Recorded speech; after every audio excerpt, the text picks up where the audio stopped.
Q1312. A larger UAS is converging head-on. What should you do? A.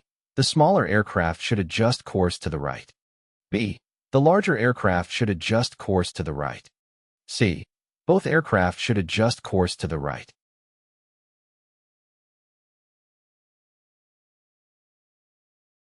The correct answer is C. Regardless of size or category, every pilot of every aircraft, including those approaching each other practically head-on, must change course to the right. 1135. Which of the following considerations is most relevant to a remote PIC when evaluating unmanned aircraft performance? A. Current weather conditions. B. The number of available ground crew. C. The type of SUAS operation.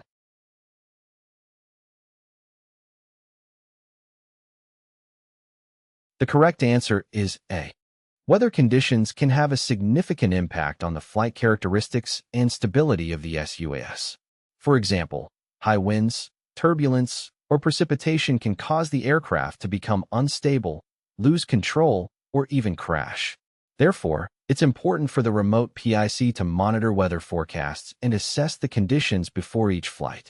This will ensure that the SUAS can perform effectively and safely during the operation. The number of available ground crew, option B, and the type of SUAS operation, option C, are also important considerations for the remote PIC, but not as critical as evaluating weather conditions. 1136. Every physical process of weather is accompanied by, or is the result of A. Movement of air. B. Pressure differential. C. Heat exchange.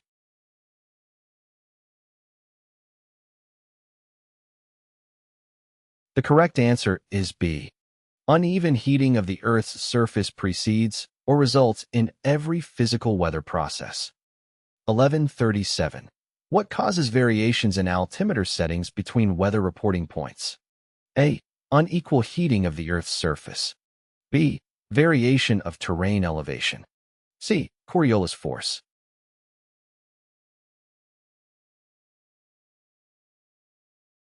The correct answer is A. Variations in altimeter settings between weather reporting points are caused by differences in atmospheric pressure due to the unequal heating of the Earth's surface. As air warms, it expands and rises, creating an area of low pressure.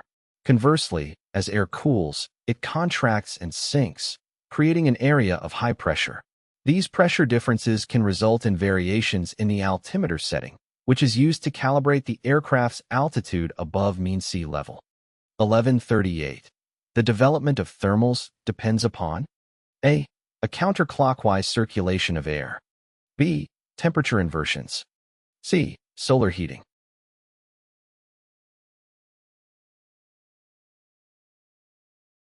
The correct answer is C. The development of thermals, which are columns of warm rising air, depends on the uneven heating of the Earth's surface by the sun. As the sun heats the ground, the air near the surface is also heated and rises in a column, creating a thermal. This process is more likely to occur on sunny days when the ground is heated more intensely. A counterclockwise circulation of air and temperature inversions are not necessarily related to the development of thermals. 1272.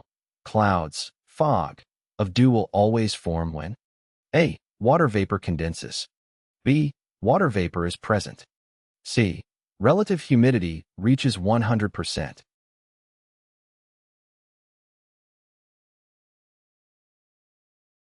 The correct answer is A.